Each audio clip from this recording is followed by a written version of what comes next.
pagi, salam sejahtera untuk kita semua. Om Swastiastu, Namo Buddhaya. Salam kebajikan, salam tabipun ngalipuro. Ya pun. Salam dan bahagia Bapak Guru hebat. Bismillahirrahmanirrahim. Alhamdulillahirabbil alamin. Wa bihi nasta'in wa ala umuri dunya waddin wa ala alihi wa sahbihi ajmain. Amma ba'du. Kepada Bapak Doni Darmawan, SPD SD MPD selaku KUPTD Satuan Pendidikan Dasar SD 5 Mataram Ilir yang saya hormati, kepada Bapak Ibu Guru SD Negeri 5 Mataram Ilir yang saya hormati. Alhamdulillahirabbil alamin. Puji syukur kehadirat Allah Subhanahu wa taala, pada kesempatan pagi hari ini kita dapat melaksanakan kegiatan diseminasi budaya positif. Shalawat serta salam semoga tercurahkan kepada junjungan kita Nabi besar Muhammad Shallallahu Alaihi Wasallam yang kita nantikan syafaatnya kelak di yaumul qiyamah. Amin Allahumma amin. Baik Bapak Ibu guru hebat sekalian, di sini saya akan menyampaikan susunan pada kegiatan hari ini, yaitu yang pertama pembukaan, yang kedua menyanyikan lagu Indonesia Raya, yang ketiga sambutan kepala sekolah, yang keempat pemaparan materi, dan yang kelima diskusi, yang terakhir yaitu penutup. Untuk mengawali kegiatan pada pagi hari ini, kita buka acara dengan umul kitab Al-Hadiniyah Al-Fatihah. A'udzubillahi minasyaitonirrajim. Bismillahirrahmanirrahim.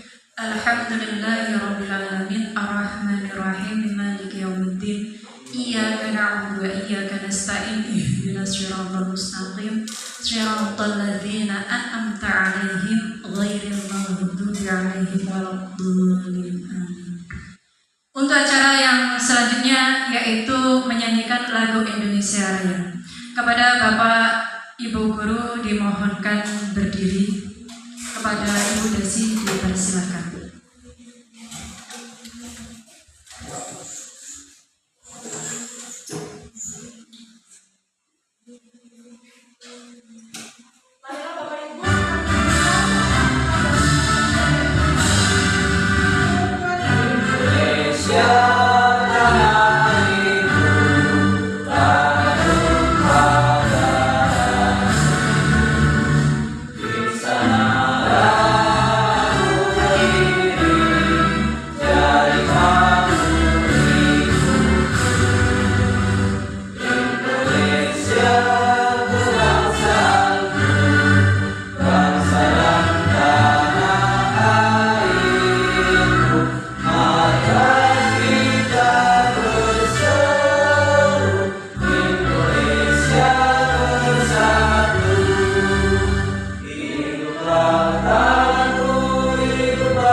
Bapak Ibu dimohon duduk kembali.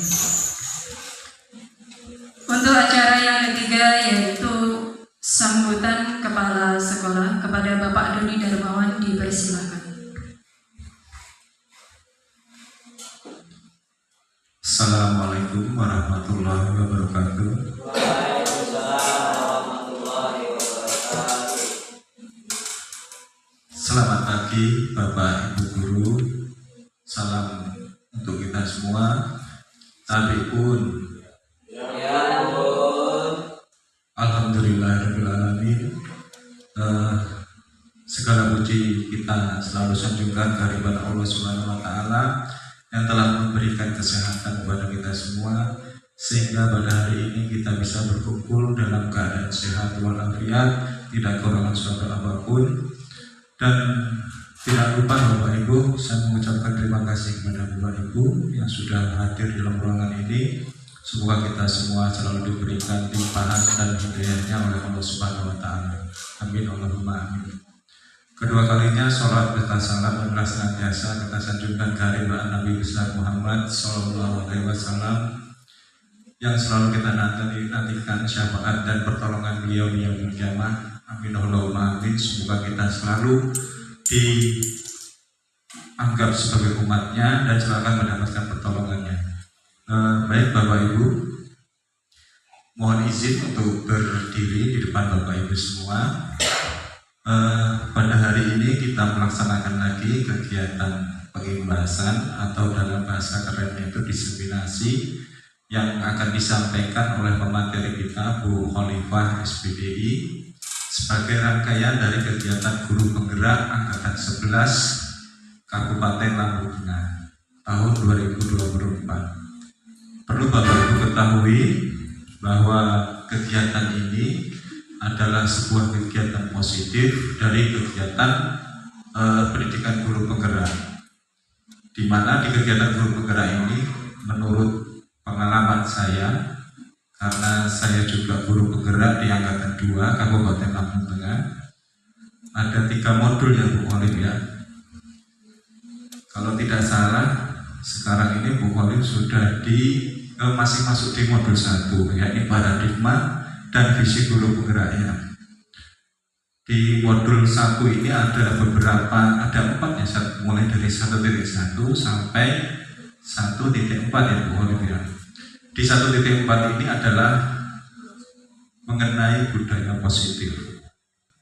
Ini merupakan sebuah inovasi pembelajaran yang seharusnya sebenarnya ini kegiatan seperti ini sebenarnya sudah biasa Bapak Ibu lakukan di kegiatan sehari-hari. Hanya saja tanpa sadar kita tidak paham bahwa sebenarnya apa yang kita lakukan tersebut adalah sebuah hal budaya positif. Oleh karena itu nanti ketika ada pemaparan materi kita jadi lebih paham, lebih terbuka wawasannya, lebih bertambah lagi pengetahuannya, bagaimana caranya melaksanakan kegiatan pembelajaran yang berdampak kepada murid, baik pembelajaran yang ada di kelas ataupun pembelajaran yang memanfaatkan segala sumber daya pendukung yang ada di sekolah.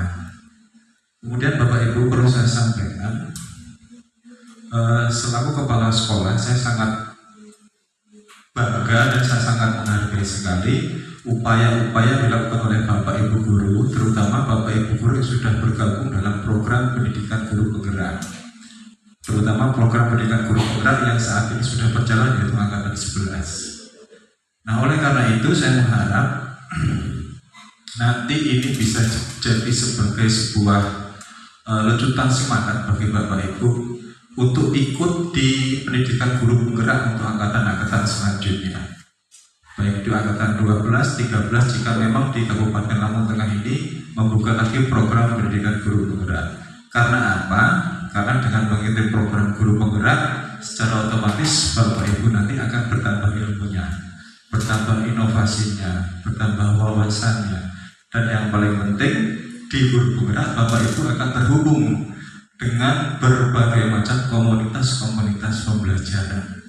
Nah, ini sangat penting sekali untuk meningkatkan apa? Meningkatkan kompetensi dan sumber daya Bapak Ibu sebagai pengajar dan pendidik.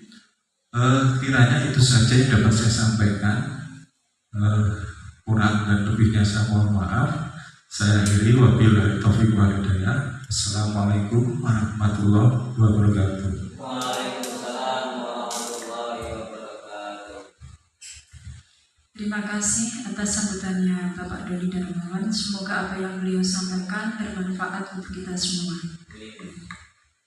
Untuk acara selanjutnya yaitu pemaparan materi. Baik Bapak Ibu, ini di sini saya JKP angkatan 11 tahun 2024 akan memaparkan materi tentang budaya positif Bapak Ibu. Nah, sebelum kita mulai pemaparan materi budaya positif ini, biar Bapak Ibu tidak tegang, mari kita tebak gambar dulu ya Bapak Ibu ya. Ya, kita tebak gambar dulu. Coba di sini ada yang pertama ya Bapak Ibu, di sini ada seorang pemenang dan gambar hewan. Kira-kira apa ini? Kalimat apa ya Bapak Ibu? Iya, coba dilihat.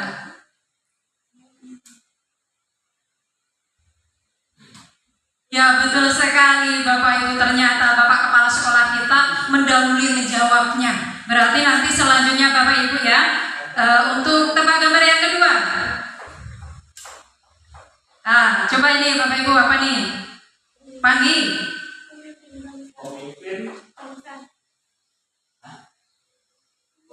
Pemimpin bangsa. Iya, bagus sekali. Ternyata jawabannya Pak Andi. Coba.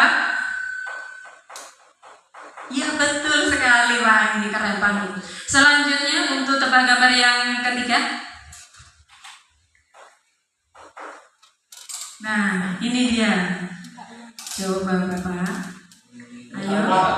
Hah? Minta uang. Minta uang. Coba kita buka slide-nya. Oke, betul sekali, ternyata minta uang dirombong sama Pak Anggi ya. Oke, masih ada lagi yang keempat ya Bapak Ibu. Nah, ini coba ibu-ibunya, jangan bapaknya terus nih, gantian ibunya nih. Hidup senang. Iya, hidup senang. Nah, kita perlu hidup senang. Nah, seperti ini Bapak Ibu. Jadi di kegiatan budaya positif ini kita itu harus happy, bahagia. Jadi seperti itu ya Bapak Ibu. Nah, selanjutnya di sini untuk pemaparan materinya akan saya sampaikan. Untuk tujuan pembelajaran yang pertama yaitu mengaktifkan pengetahuan awal apa yang telah dipelajari sebelumnya tentang konsep pendidikan Ki Hajar Dewantara dihubungkan dengan konsep lingkungan dan budaya positif di sekolah. Selanjutnya yang kedua yaitu mengamati bagaimana sistem rancangan di sekolah masing-masing dapat menciptakan lingkungan positif serta mendukung murid menjadi pribadi yang bahagia Bapak Ibu, terus mandiri dan bertanggung jawab sesuai dengan filosofi Ki Hajar Dewantara. Nah, untuk tujuan filosofi pendidikan Ki Hajar Dewantara di sini yaitu menuntut segala kodrat yang ada pada anak agar mereka dapat mencapai keselamatan dan kebahagiaan yang setinggi-tingginya, baik sebagai manusia maupun sebagai anggota masyarakat.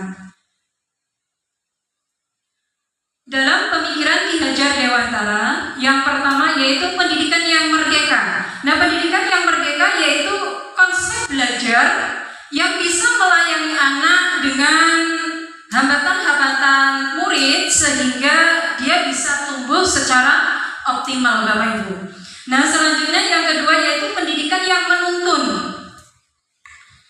Pendidikan yang menuntun di sini Bapak Ibu tahu anak kecil yang dipegang sama orang tuanya, tahu Bapak Ibu? Ya. Ya. Nah, disitulah orang tua menuntun anaknya. Jadi seperti itu kita sebagai seorang pendidik mendidik anak murid kita Bapak Ibu. Nah, selanjutnya yang ketiga yaitu pendidikan memberi contoh yang baik, semangat dan motivasi. Nah, pendidikan yang memberi contoh itu seperti semboyan Ki Hajar Dewantara, yaitu ada yang tahu Bapak Ibu? Ing ngarsa sung tuluda, ing matya mangun karsa, tuturi handa yani. Ya. Kalau ing ngarsa sung tuluda apa artinya Bapak Ibu? Ya, di depan memberikan contoh atau teladan Bapak Ibu. Selanjutnya yang kedua yaitu ing matya mangun karsa, yang artinya apa Bapak Ibu? Ya, di tengah memberi semangat atau motivasi, bimbingan Jadi seperti itu. Terus Tuturi Handayani di belakang memberi dorongan, yaitu memberi semangat kepada peserta didik kita.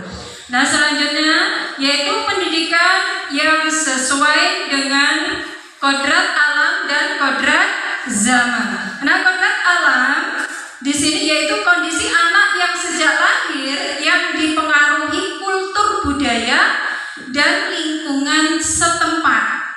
Nah itu untuk kodrat alam. Nah untuk kodrat zamannya yaitu perubahan yang selalu terjadi dari waktu ke waktu. Seperti kita Bapak Ibu, waktu kita masih sekolah SD dulu, kita tidak mengenal yang namanya IT ya Bapak Ibu. Nggak ada laptop, nggak ada HP, komputer, itu pun nggak ada. Tapi di zamannya sekarang, seorang murid itu dituntut untuk tahu tentang IT, tentang komputer, laptop, HP, ya nggak Bapak Ibu? Selanjutnya yaitu pendidikan berpusat pada peserta didik. Pendidikan merupakan tempat menyemai benih-benih kebudayaan dalam masyarakat. Nah, jadi di sini murid itu ibarat tanaman padi dan guru itu diibaratkan seorang petani, Bapak Ibu. Pasti Bapak Ibu tahu kan seorang petani? Ya. Kalau ingin menghasilkan tanaman yang baik, yang bagus, itu pasti melalui proses. Nah, jadi itu Bapak Ibu. Pendidikan yang berpihak pada murid yang memberikan kemerdekaan belajar kepada murid Bapak Ibu. Nah, untuk pada pagi hari ini tentang budaya positif ini kita akan membahasnya Bapak Ibu, yaitu tentang konsep inti budaya positif, yaitu pertama perubahan paradigma baru, disiplin positif, nilai-nilai kebajikan, kebutuhan dasar manusia, motivasi perilaku manusia, posisi kontrol, keyakinan kelas, dan segitiga restitusi. Nah, yang pertama yang akan kita bahas yaitu tentang perubahan paradigma baru. Perubahan paradigma baru ini yaitu merupakan pembelajaran yang dirancang berdasarkan prinsip pembelajaran yang berdiferensiasi, Bapak Ibu. Apa sih itu pembelajaran berdiferensiasi? Mungkin ada yang sudah tahu Bapak Ibu? Mungkin Bapak Kepala Sekolah mau menanggapi? Ya, terima kasih Bu Khalid. Pembelajaran berdiferensiasi ini adalah sebuah pembelajaran di mana seorang guru ini harus melakukan pemetaan pembelajaran sesuai dengan minat, bakat, dan profil belajar peserta didik. Jadi Bapak Ibu, di pembelajaran berdiferensiasi ini kita sebagai guru seyogyanya memberikan pembelajaran sesuai dengan kebutuhan peserta didiknya masing-masing. Tidak mungkin kita memaksakan anak untuk harus pandai matematika sementara dia tidak seberapa menguasai pembelajaran matematika. Kalau diibaratkan pembelajaran diferensiasi ini seperti kalau dulu itu memaksakan burung untuk bisa berenang atau memaksakan harimau untuk bisa terbang. Jadi kita sebagai guru harus mengarahkan minat bakat peserta didik sesuai dengan gaya belajarnya masing-masing. Seperti itu. Terima kasih Pak Doni atas tanggapannya. Jadi apa yang beliau katakan itu sangat benar sekali Bapak Ibu. Jadi sehingga peserta didik ini belajar sesuai dengan kebutuhan berdasarkan tahap perkembangan sesuai teori psikologi. Nah, modern untuk mewujudkan profil pelajar Pancasila. Nah, di sini untuk profil pelajar Pancasilanya ada berapa dimensi Bapak Ibu? Ada 6 dimensi. Yang pertama, beriman dan bertakwa kepada Tuhan Yang Maha Esa dan berakhlak mulia. Iya, beriman bertakwa kepada Tuhan Yang Maha Esa dan berakhlak mulia.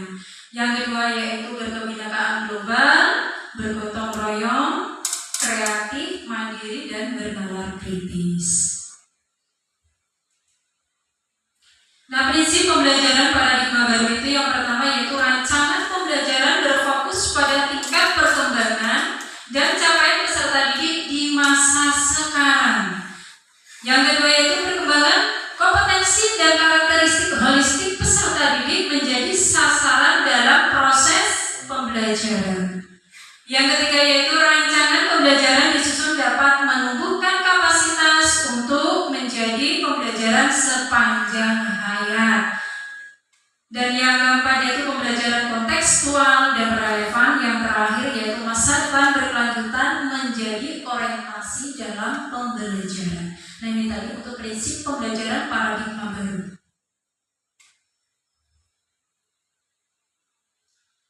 Oke, kita ke ilustrasi dulu ya Bapak Ibu ya. Coba sekarang Bapak Ibu cermati kalimat berikut. Ya Bapak Ibu ya.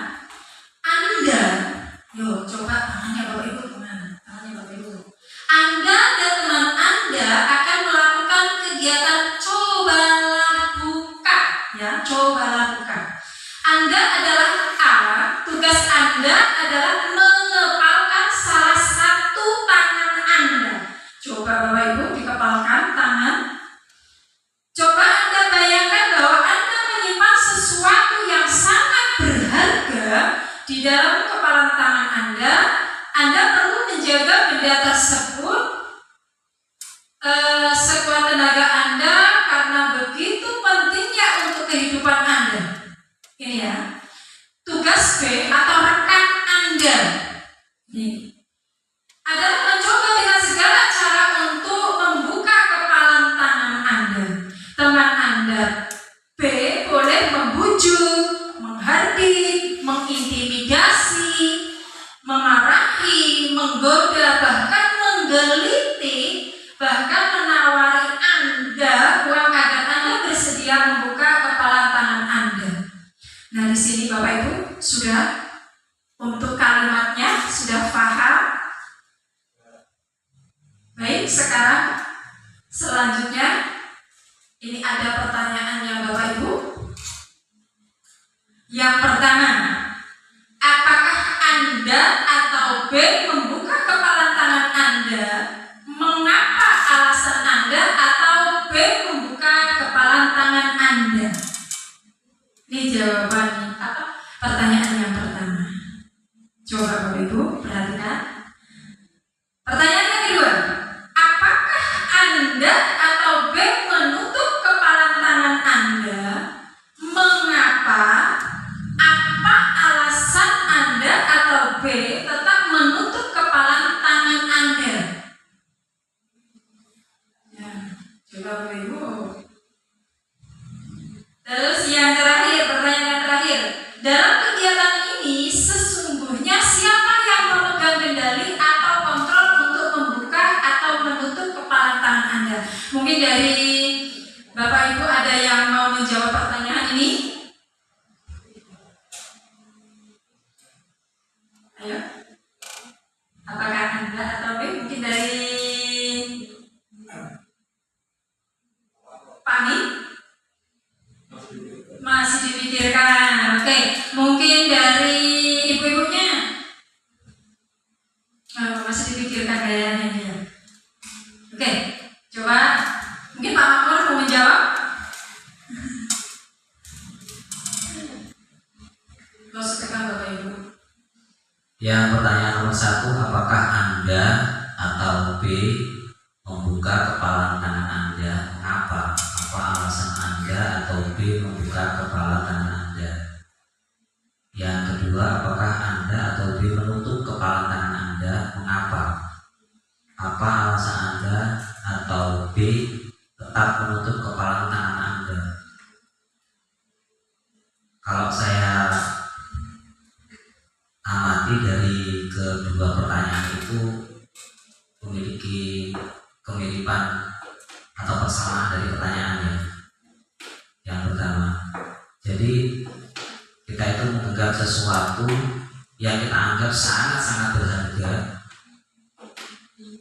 Nah ini kalau kita mau membuka tangan itu berarti kita akan memberikan, dan kalau kita tetap menutup tangan itu ya kita akan tetap mempertahankan apa yang menjadi milik kita. Kemudian yang ketiga, dalam kegiatan ini sesungguhnya siapa yang memegang kendali atau kontrol untuk membuka membuka atau menutup kepalan tangan. Ini kalau menurut saya pribadi, kalau saya memegang sesuatu dan sesuatu itu saya anggap sangat berharga, walaupun ada seseorang yang akan membukanya untuk mengambil apa yang menjadi hak milik saya, ini saya akan berusaha mempertahankan sekuat saya. Kenapa? Karena saya anggap yang saya pegang ini adalah sesuatu yang sangat berharga untuk saya. Kemudian kendali atau kontrol membuka atau untuk tangan, ya ini kalau menurut saya sendiri. Jadi yang mengontrol diri sendiri ya? Ya menurut saya ya, karena apabila saya memiliki sesuatu yang saya anggap sangat berharga dan ini akan saya berikan atau saya bagikan, itu kan keinginan saya. Jadi di mana saat saya akan membuka tangan saya dan kapan saya akan tetap mempertahankan keinginan saya, ini merupakan kontrol dalam diri saya sendiri. Jadi tidak ada yang bisa membuka selain diri saya sendiri atau selain keinginan saya sendiri. Itu menurut saya jawaban dari ketiganya. Terima kasih. Terima kasih Pak Makmur atas jawabannya.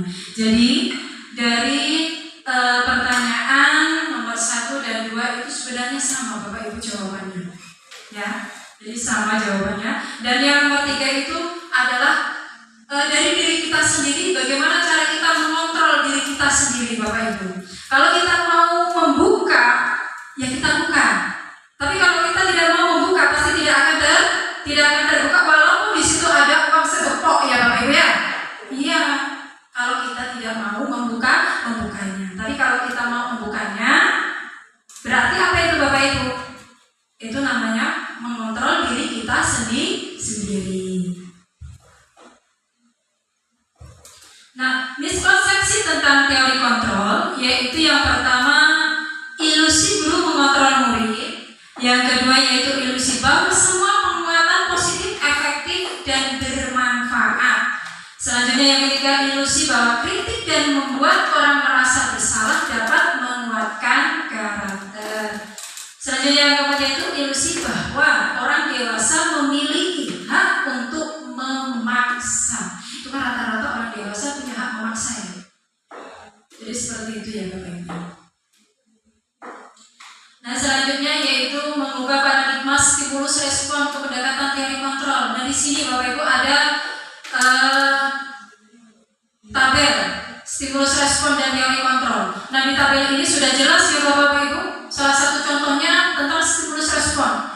Ini realitas kebutuhan kita sama, tapi untuk teori kontrolnya realita kebutuhan kita berbeda. Jadi seperti itu Bapak Ibu. Selanjutnya semua orang melihat hal yang sama, tapi teori kontrolnya setiap orang memiliki gambaran yang berbeda. Nah disinilah untuk teori kontrolnya Bapak Ibu. Baik Bapak Ibu, selanjutnya kita akan membahas tentang disiplin positif. Nah disiplin positif ini berasal dari bahasa Latin yaitu disiplina, yang artinya yaitu belajar. Berarti kita ini sama-sama belajar Bapak Ibu. Belajar apa? Belajar disiplin. Disiplin mengacu pada disiplin diri yang memiliki tanggung jawab terhadap apa yang dilakukan berdasarkan nilai yang diyakini. Yang diyakini siapa Bapak Ibu? Iya, diyakini kita diri sendiri. Disiplin positif adalah suatu pendekatan untuk menerapkan disiplin diri anak tanpa hukuman dan hadiah. Jadi tanpa embel-embel ya Bapak Ibu. Disiplin positif perlu diterapkan baik dalam lingkungan keluarga maupun lingkungan sekolah. Jadi disiplin ini tidak hanya di sekolah saja Bapak Ibu, juga di keluarga kita. Bagaimana anak kita itu bangunnya pagi, berarti kita harus apa dulu Bapak Ibu? Bangun pagi. Jadi kita menjadi teladan dulu bagi anak kita yang ada di rumah. Jadi seperti itu Bapak Ibu.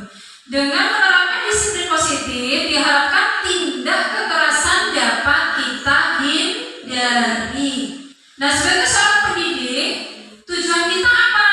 Yaitu menciptakan peserta didik yang memiliki disiplin diri sehingga mereka berperilaku mengacu pada nilai-nilai kebajikan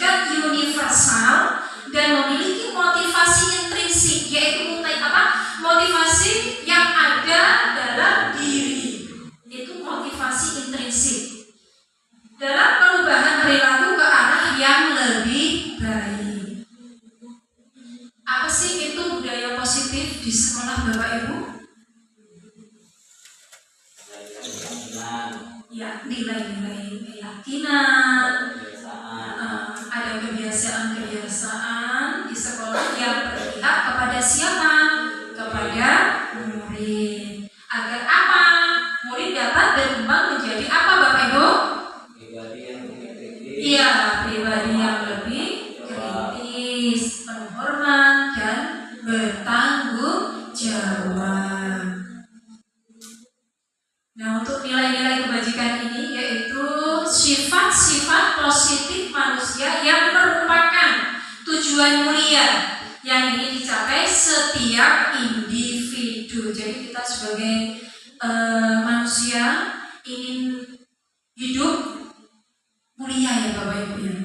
Itulah tujuan kita, ya nggak Bapak Ibu? Ya. Untuk nilai-nilai kebajikan ini yang disepakati bersama terlepas dari suku, bangsa, agama, bahasa maupun latar belakang. Nah di sini ada contoh nilai kebajikannya, yaitu dari institusi atau organisasi. Yang pertama yaitu profil pelajar Pancasila Bapak Ibu, yang sudah kita bahas di awal ya tadi Bapak Ibu. Untuk profil pelajar Pancasila ada berapa tadi Bapak Ibu? Ada 6 dimensi.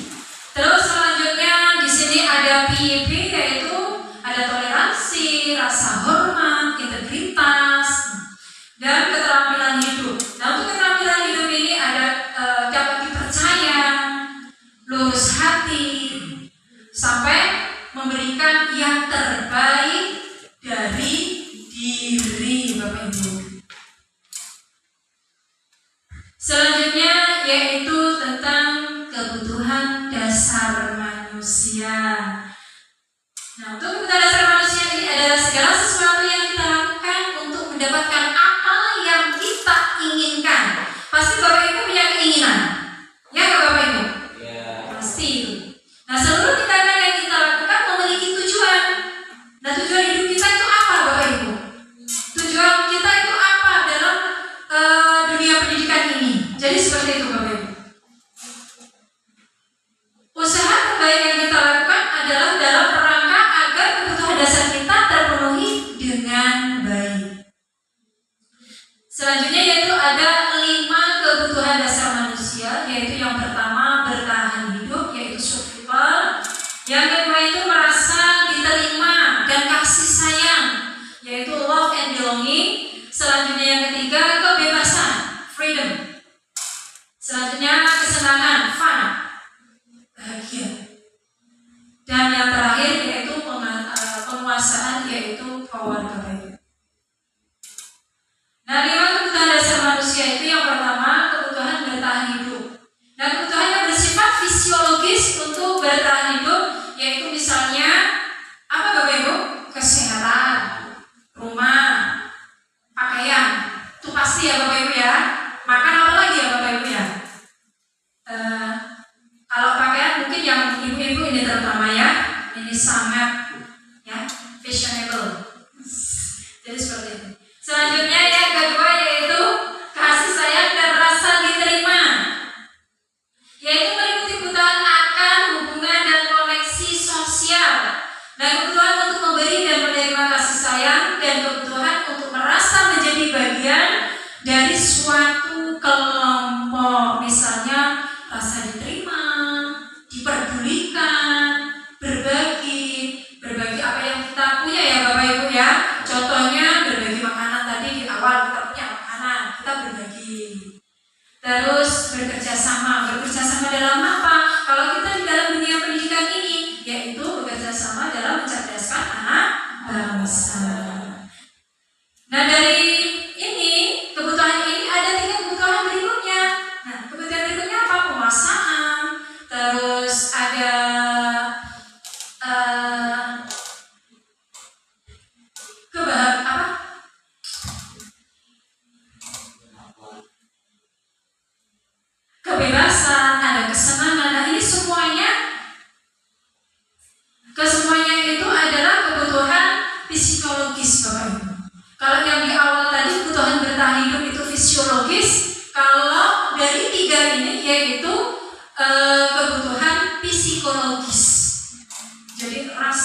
harga diri. Nah, ya enggak? Untuk rasa untuk dihargai ini masuk dalam penguasaan seorang pemimpin. Contohnya ya Bapak Ibu, seorang pemimpin itu kan penguasa. Jadi ingin apa? Ingin dihargai, dihormati. Jadi seperti itu Bapak Ibu. Nah yang keempat yaitu kebebasan. Nah, kebutuhan itu bebas adalah kebutuhan akan kemandirian, autonomi, memiliki pilihan dan mampu mengendalikan arah hidup seseorang. Ini bebas, kebebasan Bapak Ibu. Selanjutnya yang kelima itu kesenangan. Kebutuhan akan kesenangan adalah kebutuhan untuk mencari kesenangan, bermain dan tertawa. Jadi untuk kesenangan ini pasti peserta didik kita ingin belajar bersama-sama dengan kita itu yaitu nyaman. Ya Bapak Ibu. Yang penting bahagia. Dengan bahagia insya Allah nanti pembelajaran akan mudah didapat oleh peserta didik. Baik Bapak Ibu, kita es briefing dulu ya biar kita tidak terlalu tegang. Oke? Kita es briefing dulu ya Bapak Ibu. Yuk, Bapak Ibu berdiri dulu, kita es briefing. Kita ambil posisinya masing-masing, kita es briefing.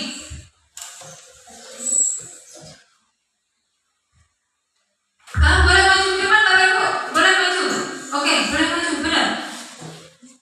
Ya maju Bapak Ibu. Di sini ada nih, udah ada contohnya di depan. Kita es briefing dulu. Ini es briefingnya aram sam-sam Bapak Ibu ya.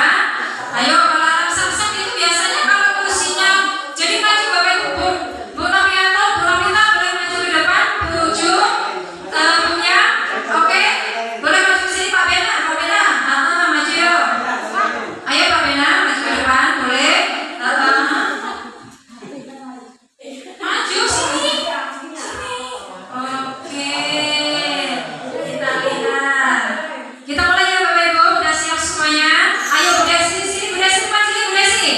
Ayo kita beri contoh rekan-rekan kita untuk es briefing aram sam-sam. Oke, sini Pak Bu Desi, sini Bu Desi. Oke, Bu Desi, kita lihat. Oke. Ayo.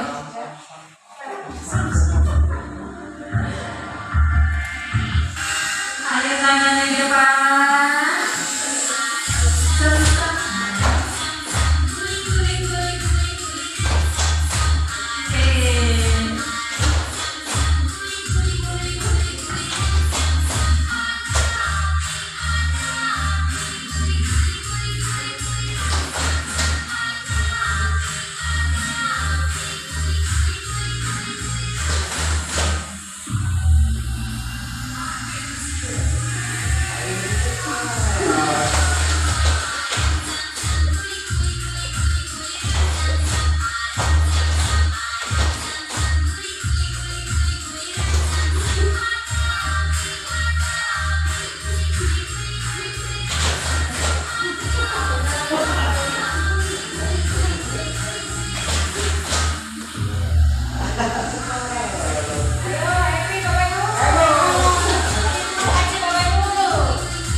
Ayo Bapak Ibu lihat.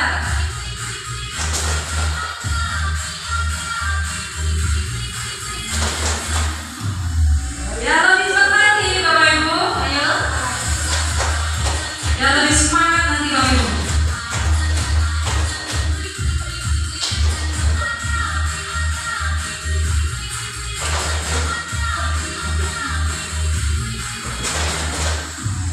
Ya lebih cepat lagi Bapak Ibu ya.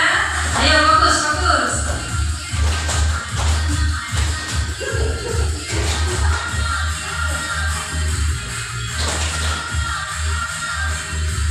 Ya ini panggi gerakannya beda sendiri nih.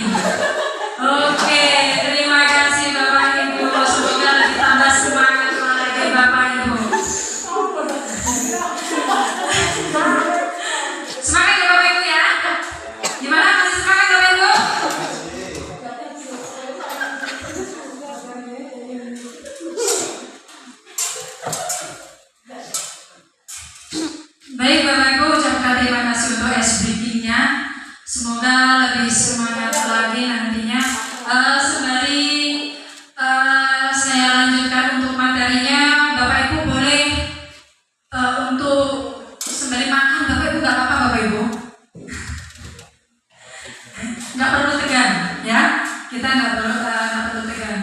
Baik, akan saya lanjutkan untuk materi selanjutnya, yaitu tentang motivasi perilaku manusia. Dan di dalam motivasi perilaku manusia ini, di dalam bukunya Diana Goshen, yaitu tentang Restructuring School Discipline, menyatakan ada 3 motivasi perilaku manusia. Yang pertama yaitu untuk menghindari ketidaknyamanan atau hukuman. Yang kedua yaitu mendapatkan imbalan atau penghargaan dari orang lain. Nah, dari 2 ini masuk dalam kategori motivasi ekstrinsik, yaitu motivasi dari luar, Bapak Ibu. Bukan dari dalam, tapi dari luar. Contohnya seumpamanya nih, Bu Noviatun meminta tolong kepada peserta didiknya. Nah, minta tolong sampahnya buang di kotak sampah. Ya kan? Itu kan pada di situ Bu Noviatun meminta kepada siswa, itu kan atas dasar permintaan. Jadi dari orang lain. Nah, selanjutnya yang ketiga yaitu untuk motivasi perilaku manusia, yaitu untuk menjadi orang yang mereka inginkan dan menghargai diri sendiri dengan nilai-nilai yang mereka percaya. Yaitu masuk dalam kategori motivasi intrinsik, yaitu motivasi dari diri sendiri, dari dalam, Bapak Ibu. Jadi nggak perlu kita suruh, anak itu sudah melaksanakan. Jadi seperti itu. Tapi dengan catatan, kita sebagai guru harus menjadi apa, Bapak Ibu? Teladan bagi peserta didik kita.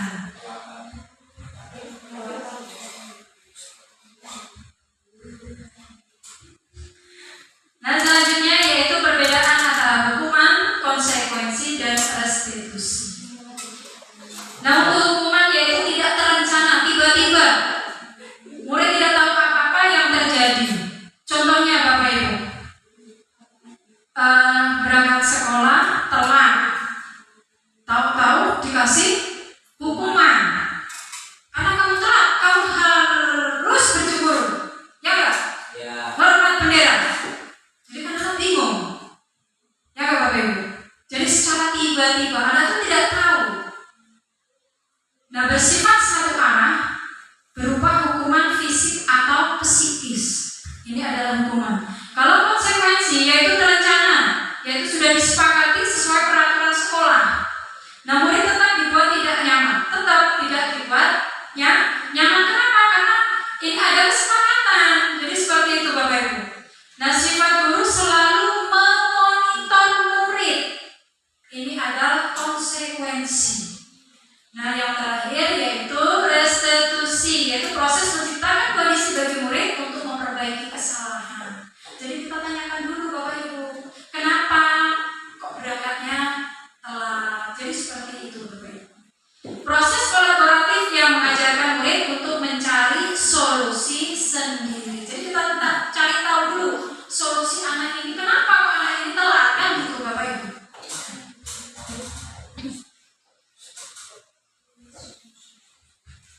Selanjutnya yaitu Bapak Ibu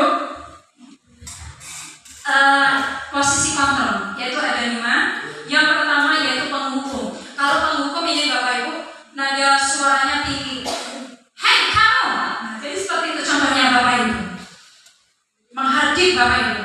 Nah, seperti Bu Noviatun sama Bu Novita. Hei! Nah, jadi seperti itu. Sering seperti itu Bu Noviatun sama Bu Novita Bapak Ibu. Selanjutnya yaitu pemantau. Nah, pemantau ini ada suaranya datar, bahasa tubuhnya formal. Selanjutnya teman. Posisi kontrol sebagai teman itu ramah, akrab. Biasanya aku anak pada lembab ya Bapak Ibu ya. Peserta didik itu pasti kalau kita anggap sebagai teman kita, itu rata-ratanya ada, Ibu gimana kabarnya. Jadi seperti itu Bu. Ya. Itu adalah posisi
dalam lagi. Jadi murid itu kalau hukuman itu kayak kita tekan gitu Bapak Ibu. Kalau tidak membawa topi, ngepel besi, ya kan? Nah itu kan tertekan ya akhirnya kan peserta didik kita. Jadi seperti itu ya. Nah pembuatan merasa bersalah. Nah pada posisi ini biasanya guru akan bersuara lemah lembut yang seperti sudah saya jelaskan. Terus teman guru pada posisi ini tidak akan menyakiti murid, ya. Kira-kira apa mungkin seorang teman akan menyakiti, kan seperti itu ya Bapak Ibu ya. Namun akan tetap berupaya mengontrol murid melalui pendekatan. Nah untuk memantau yaitu berarti apa? Mengawasi.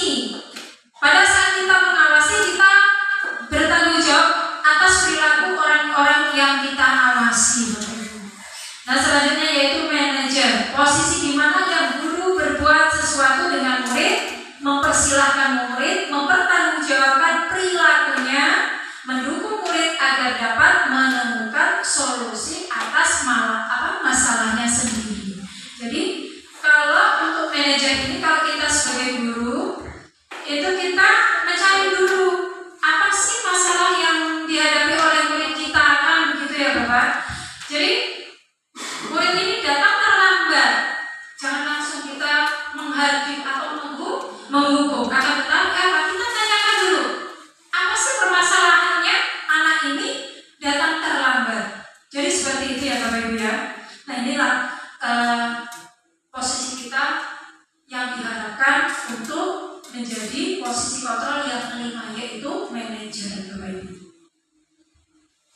Nah ini ada contoh penerapan 5 posisi kontrol. Nah di sini ada studi kasus siswa tidak memakai atribut lengkap saat upacara hormat pada bendera selama 1 jam. Ini berarti apa Bapak Ibu? Hukum. Ya, penghukum atau hukuman. Selanjutnya, berapa kali ibu bapak harus memberitahu kamu selalu saja mengecewakan ibu atau bapak. Ini berarti apa?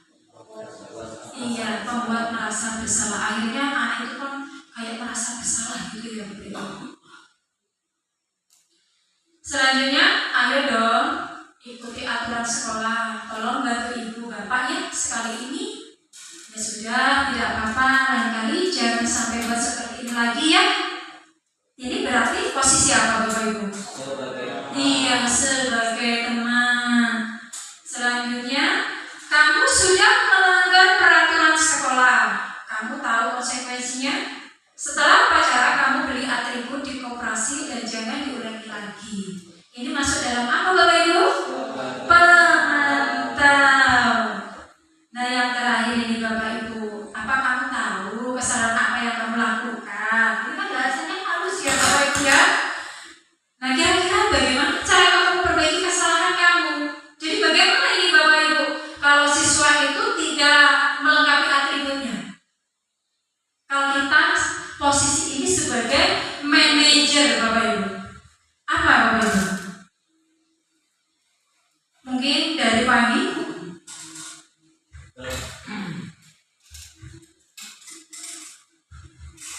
Oke.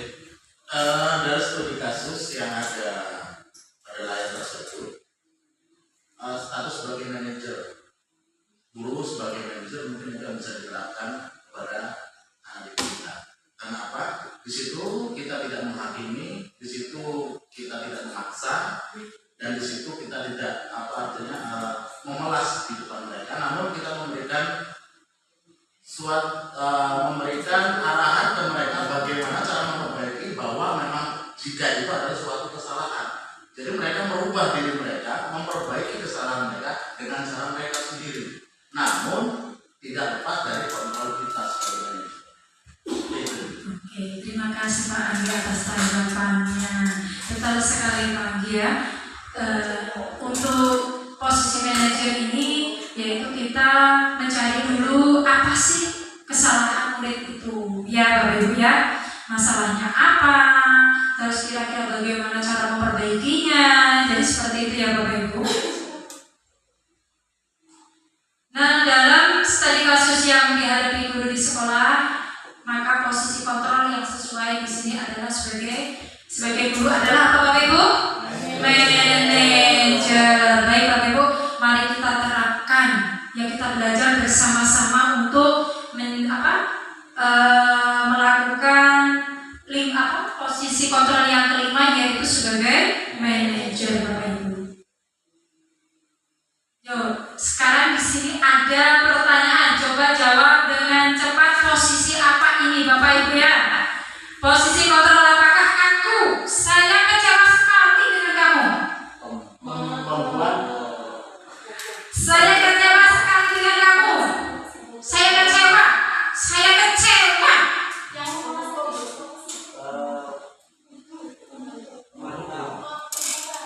Saya kecewa sekali dengan kamu. Iya, bukan merasa bersama, Bapak Ibu. Iya, betul sekali. Bingung ya Bapak Ibu. Nah, selanjutnya, posisi kontrol apakah aku? Kamu tidak pernah benar melakukannya. Penghukum Bapak Ibu. Baik, sudah tahu berarti ya. Lanjut.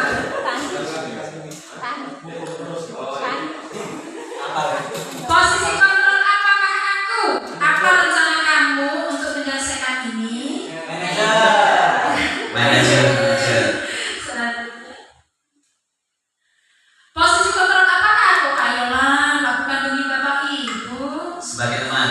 Iya, sebagai teman. Berarti sudah paham ya Bapak Ibu tentang 5 posisi kontrol. Oke, selanjutnya di sini masih ada pertanyaan satu lagi ya Bapak Ibu ya. Posisi kontrol apakah aku? Kamu tidak pernah mendapatkan nilai jika tidak mengerjakan tugas. Iya, penghukum Bapak Ibu. Masya Allah. Jangan ya Bapak Ibu, yuk kita rubah dalam mendidik kita, kepada peserta didik kita untuk menjadi manajernya anak-anak. Selanjutnya tentang keyakinan kelas. Apa sih itu keyakinan kelas Bapak Ibu? Mungkin dari Bapak Ibu ada yang tahu tentang keyakinan kelas?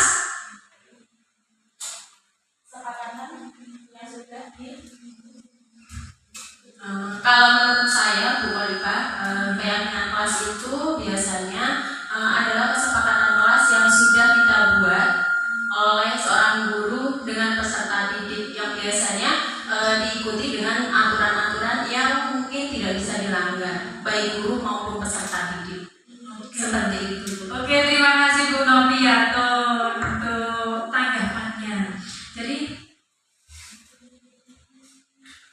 untuk keyakinan kelas ini ada di dalam kesepakatan kelas kita ya Bapak Ibu, yang mungkin sudah dari kelas 1 sampai kelas 6 ini mungkin sudah menjalankan tentang kesepakatan kelas atau keyakinan kelas.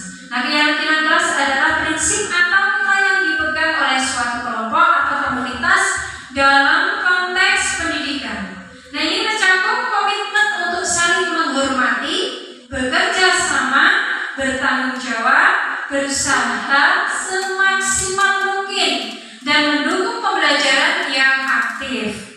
Nah, keyakinan ini menciptakan lingkungan yang positif dan kondusif untuk pertumbuhan bersama. Nah, untuk langkah-langkah untuk merumuskan keyakinan kelas, yaitu yang pertama, meminta siswa untuk menulis keyakinannya. Mungkin dari Bapak Ibu sudah tahu ya Bapak Ibu apa sih keyakinan kelasnya itu, ya kan?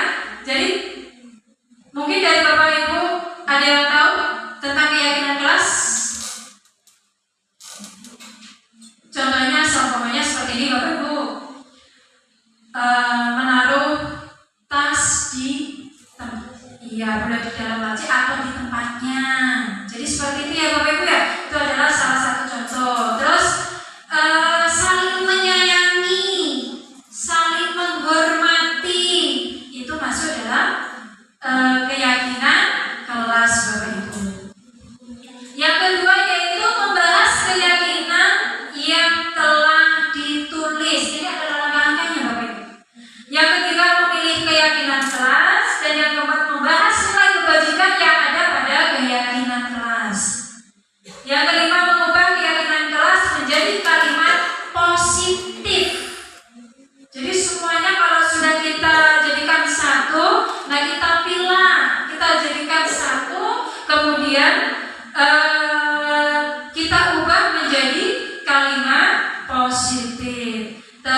segitiga restitusi. Apa sih itu segitiga restitusi? Nah, mari kita bahas bersama Bapak Ibu. Nah, restitusi adalah proses menciptakan kondisi bagi murid untuk memperbaiki kesalahan mereka sehingga mereka bisa kembali pada kelompok mereka dengan karakter yang lebih kuat. Ini menurut Diana Gosen. Nah, selanjutnya restitusi bukan untuk menebus kesalahan Bapak Ibu, namun untuk belajar dari kesalahan, memperbaiki hubungan serta sebuah tawaran dan bukan paksaan. Nah, restitusi membantu murid menjadi lebih memiliki tujuan, disiplin positif, dan memulihkan dirinya setelah berbuat kesalahan. Nah, segitiga restitusi ini adalah suatu proses dalam yang dijalankan oleh guru agar dapat menghasilkan murid yang mandiri dan bertanggung jawab. Ini adalah segitiga restitusi. Nah, untuk segitiga restitusi ini ada tahapannya Bapak Ibu. Nah, untuk tahapan segitiga restitusi ini ada 3 tahapan. Yang pertama apa? Yaitu menstabilkan identitas. Nah, untuk menstabilkan identitas ini, itu salah satunya untuk contohnya yaitu ada pertanyaannya, setiap orang pasti punya masalah. Jadi seperti itu. Ini namanya menstabilkan. Ada murid kita yang mempunyai masalah.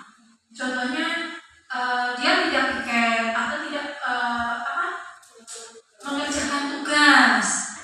Kita tanya dulu, cara tanyanya bagaimana? Ya kita stabilkan dulu. Kenapa? Silakan dulu. Tadi habis main apa? Jadi sebelum kita ke pembahasannya, ke pokoknya itu tadi, permasalahannya, kita stabilkan dulu anak itu. Jadi seperti itu Bapak. Yang kedua yaitu validasi tindakan yang salah. Contohnya untuk validasi tindakan yang salah ini yaitu kamu tentu punya alasan mengapa melakukan itu. Jadi seperti itu Bapak Ibu. Dan yang ketiga yaitu menanyakan keyakinannya. Keyakinan kelas apa yang telah kita sepakati. Itu salah satu contoh pertanyaan dari keyakinan. Menanyakan keyakinan kelas. Nah, untuk langkah-langkah segitiga restitusi ini, bagian dasar dari segitiga restitusi yang pertama yaitu bagian bertujuan untuk mengubah identitas anak dari orang yang gagal karena melakukan kesalahan menjadi orang yang sukses. Jadi kita stabilkan dulu biar anak ini menjadi orang yang sukses. Yang kedua yaitu validasi tindakan yang salah. Nah, setiap tindakan kita dilakukan dengan suatu tujuan yaitu memenuhi kebutuhan dasar. Kalau kita memahami kebutuhan dasar apa yang mendasari sebuah tindakan, kita akan menemukan sebuah cara yang paling efektif untuk memenuhi kebutuhan tersebut. Selanjutnya yaitu yang ketiga menanyakan keyakinan. Teori kontrol menyatakan bahwa kita pada dasarnya termotivasi secara internal, yaitu dari dalam, ya, dari dalam, yaitu diri sendiri. Nah, ketika identitas sukses telah tercapai, maka langkah 1 dan 2 ini akan siap untuk dihubungkan dengan nilai-nilai yang dia percaya dan berpindah menjadi orang yang diinginkan. Nah, ini ada contoh segitiga restitusi. Nah, di sini ada kasusnya yaitu Najwa membuang sampah sembarangan karena dia tidak terbiasa membuang sampah pada tempatnya. Jadi di sini Bapak Ibu coba Bapak Ibu pahami. Nanti setelah ini kita akan mengadakan diskusi tentang restitusi segitiga restitusi ya Bapak Ibu.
di sini Bapak Ibu, nanti kita akan mendiskusikannya Bapak Ibu tentang segitiga restitusi ini.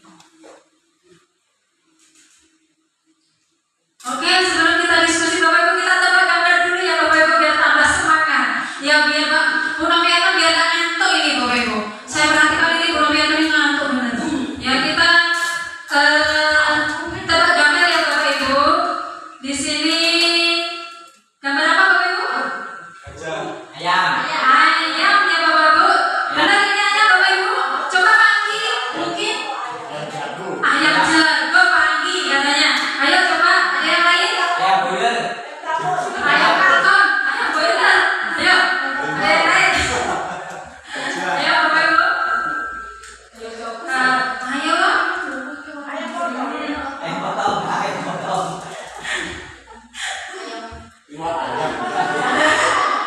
Ada yang lumba-lumba. Ayo coba kita lihat, kita perhatikan ya Bapak Ibu, kita perhatikan sesama Bapak Ibu.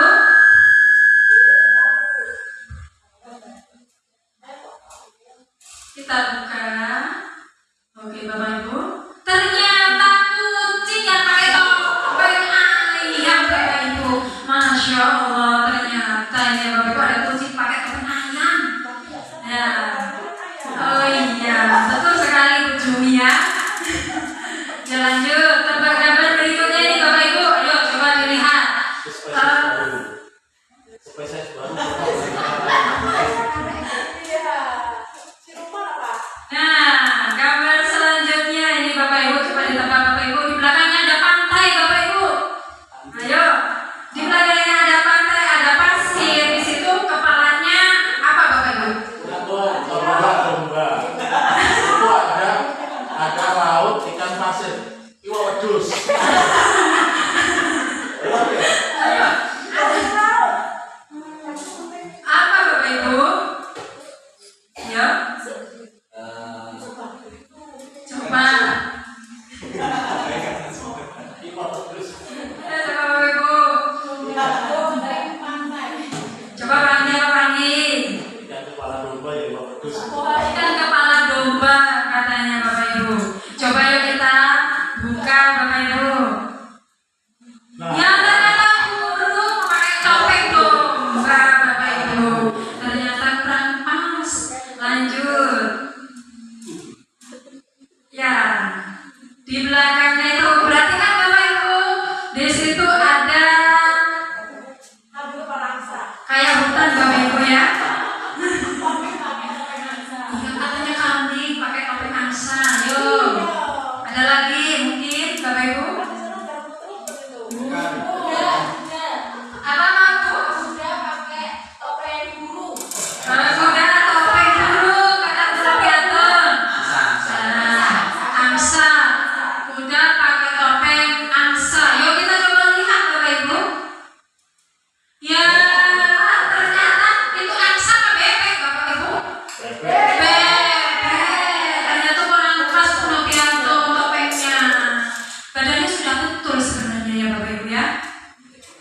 Spesies baru.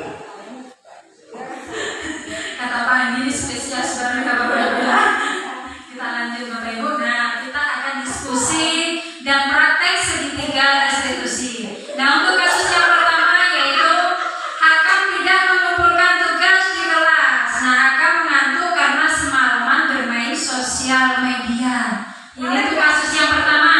Kasus yang kedua yaitu Mario dan Adi merupakan murid kelas 8 di SMP Tunas. Pada jam istirahat pagi, Mario dan Adi main lempar-lempar makan di kantin terkena wajah Ibu Dina kepala sekolah. Nah pada jam istirahat makan siang, saat semua anak lain bermain di luar kelas, mereka diajak bicara oleh guru wali kelas mereka, Bapak Joko di ruang kelas. Oke baik, jadi nomor 1 dulu ya untuk kasus yang pertama dulu untuk mempraktekkan segitiga restitusinya.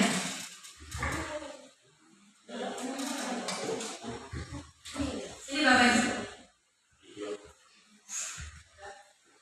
Assalamualaikum.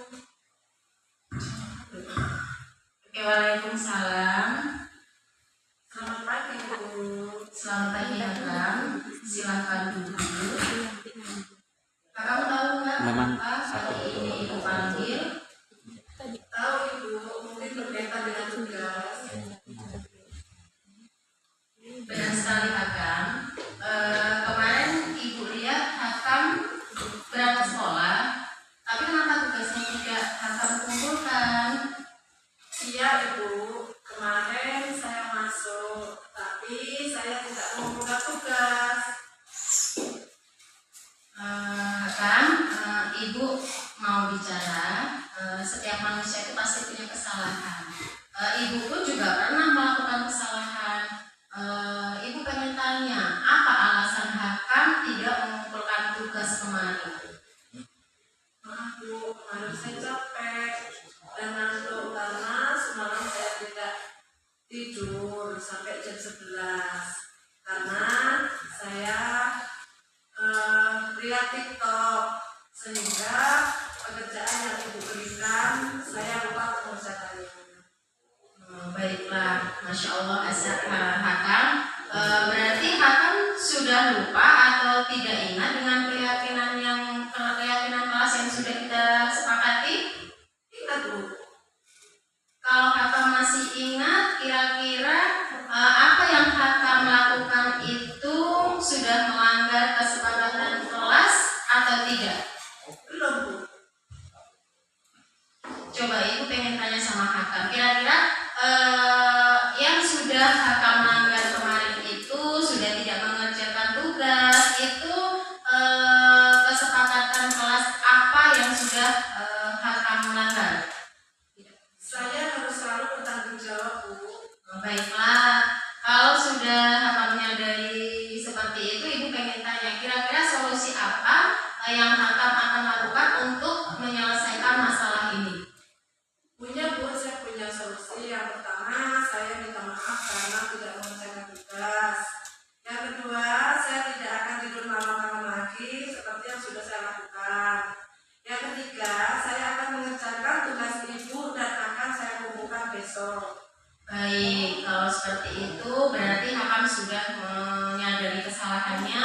Hakam juga pun sudah mempunyai solusinya. Ibu apresiasi tanggung jawab Hakam. Kalau seperti itu, terima kasih. Hakam boleh kembali ke kelas dan belajar bersama teman-teman lagi. Terima kasih. Saya permisi ya, Bu. Ya. Terima kasih Agus buat kelompok yang pertama, Bapak Ibu. Alhamdulillah ternyata sudah paham ya Bapak Ibu tentang segitiga restitusi. Nah selanjutnya yaitu untuk praktek yang kasus kedua, yaitu untuk kelompok yang kedua, bapak-bapaknya monggo. Bapak tadi mendengar dari Ibu ya? Ya. Iya Pak. Ya, Pak. Sepertinya kalian sedang dalam masalah. Ada yang bisa Bapak bantu? Coba. Dikat dong berarti. Apa yang ada? Iya Pak. Tadi pada jam istirahat pagi hari kami bermain lempar-lempar makanan Pak, dan tanpa kami sengaja mengenai ibu kepala sekolah ketika beliau sedang berjalan Pak. Jadi kalian main lempar-lemparan makanan. Iya Pak. Kemudian terkena oleh ibu kepala sekolah. Iya Pak. Adik, ada yang kamu tambahkan informasinya? Apakah benar yang dikatakan Mario?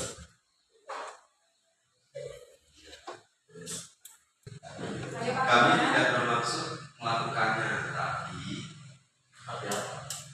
tapi kami tidak sengaja. Apakah kalian tahu sekarang kalian dalam masalah?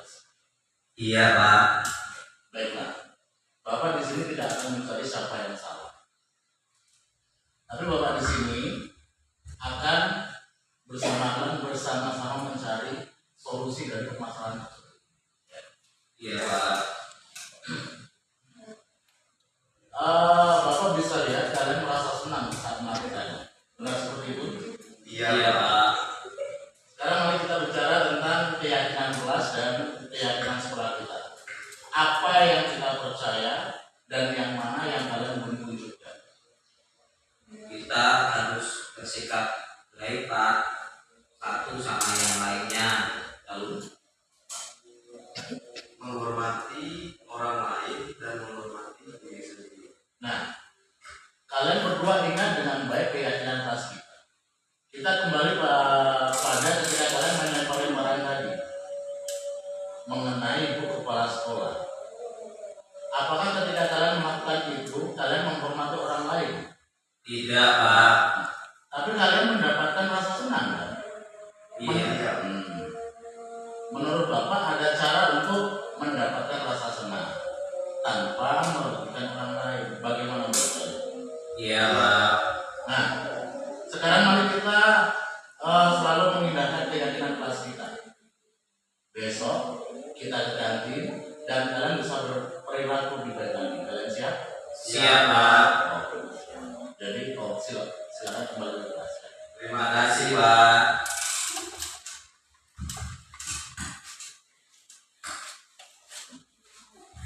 Oke, terima kasih. Kasih aplaus untuk kelompok yang kedua, Bapak Ibu. Keren sekali ya Bapak Ibu ya. Ternyata Bapak Ibu sudah memahami tentang apa sih itu segitiga restitusi ya Bapak Ibu, dan bagaimana tahapannya ya Bapak Ibu. Nah, untuk observasi dalam kasus yang pertama maupun yang kedua itu sudah melalui tahapan-tahapan dari segitiga restitusi, yaitu ada menstabilkan identitas, ada validasi tindakan, dan menanyakan keyakinan. Nah, dari rangkaian awal sampai akhir pemaparan materi ini, mungkin dari Bapak Ibu ada yang mau bertanya? Oh ya, Bu Noviaton.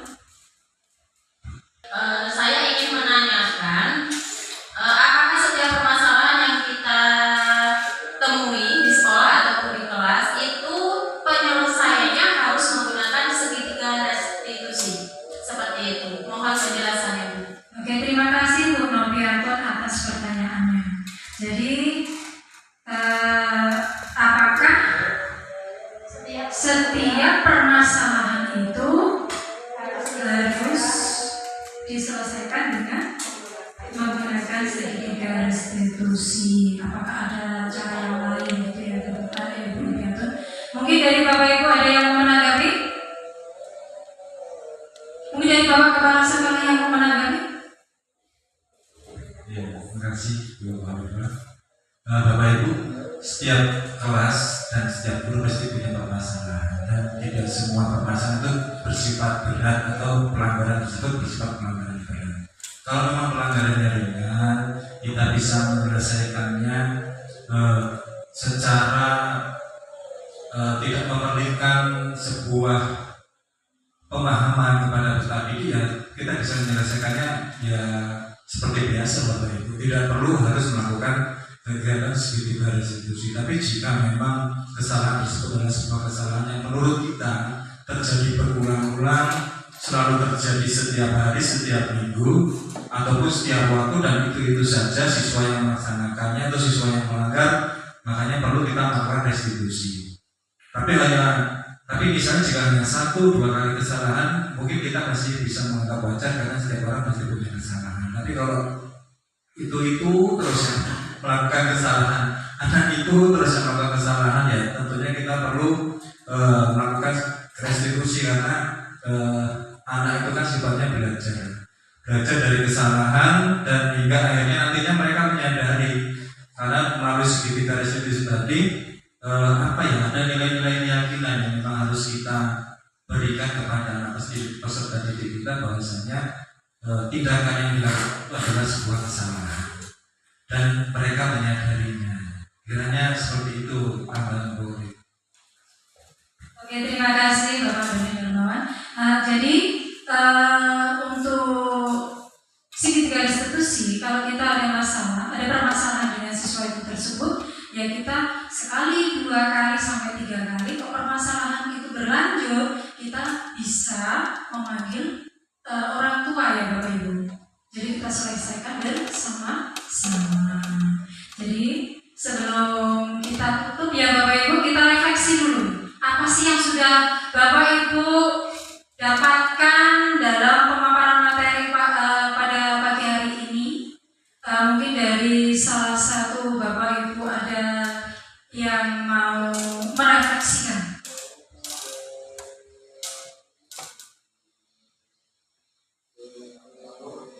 Mungkin dari Pak Mahmud.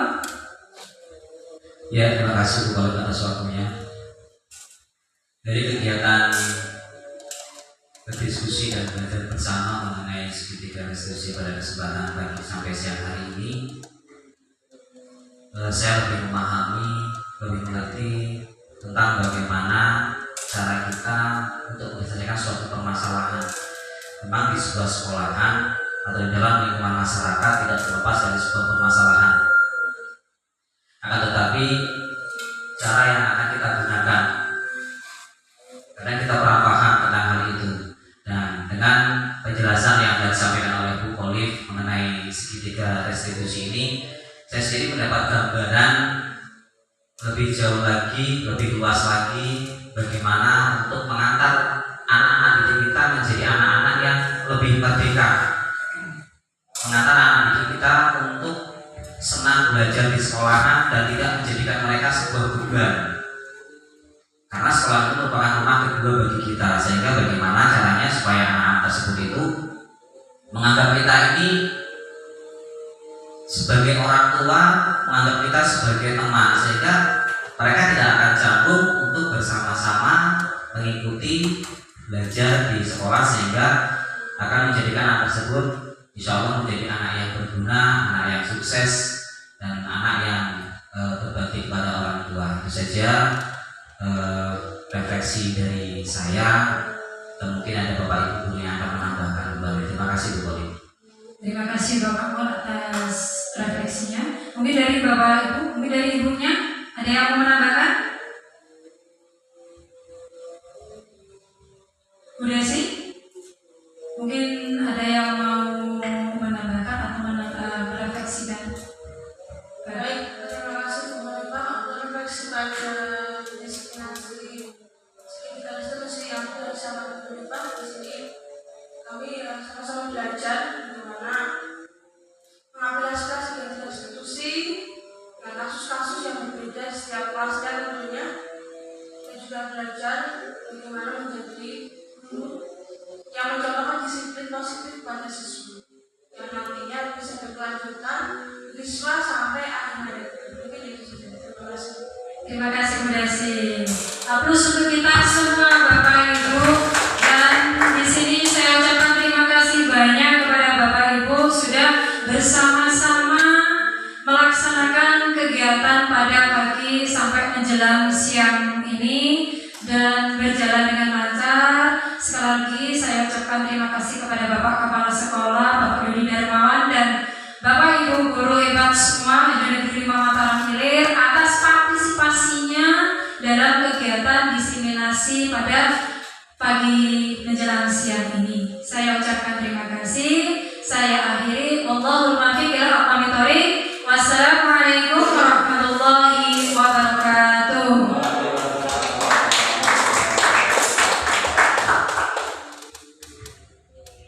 Assalamualaikum warahmatullahi wabarakatuh. Saya Noviatun Hajijah, guru dari SD Negeri 5 Mataram Ilir, selaku rekan dari Ibu Khalifah JKP Angkatan 11.